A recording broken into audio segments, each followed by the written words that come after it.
ការងារក្រូអូក្រូហើយវាក្រូបាត8x8សល់តែប៉ុណ្ណឹងទៀតរួចហើយ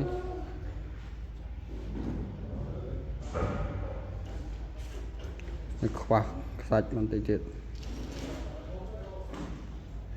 ហើយជាន់ទី1ហ្នឹងក៏ជាន់ទី1នេះកាំងបន្ទប់ទឹកយើង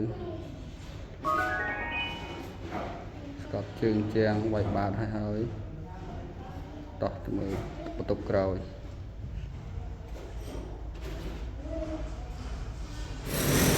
ហើយទៅកាំងឯចដាលអញ្ចឹងជាងគាត់បើកម៉ាតហើយចាំមើលគាត់ហើយយើងថ្ងៃច័ន្ទអាចចូលនេះកាំងវាបាតទុកក្រោយយើងក៏រួចរាល់ដែរហើយសល់ជើងជាងនេះតិចទេអញ្ចឹងយើងបិទតែតិចតិចហើយនេះយើងមើលកាំងវាទុកទឹកយើង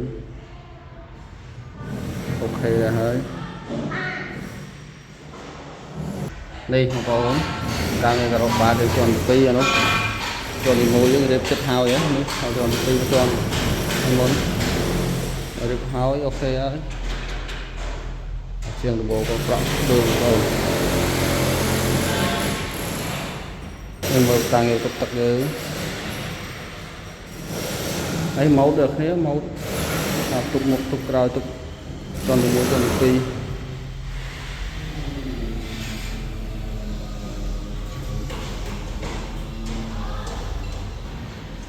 ការ៉ូបាតអានេះទុកជាន់ទី2យើងក្រោយម៉ូតដល់គ្នាម៉ូតសាមញ្ញលេបពណ៌ទូចហើ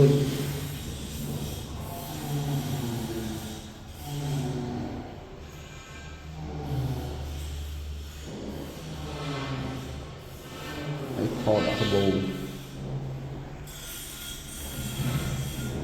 ហើយដាក់សាប៊ូ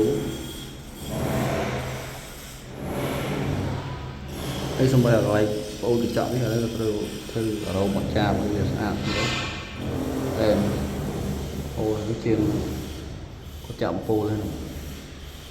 ចាក់អំពូលចាប់អីហើយទឹកភ្លឺផ្លេតអូខេបងប្អូនកាំងឯការ៉ូកាំងឯជាងការ៉ូមានប៉ុណ្ណឹង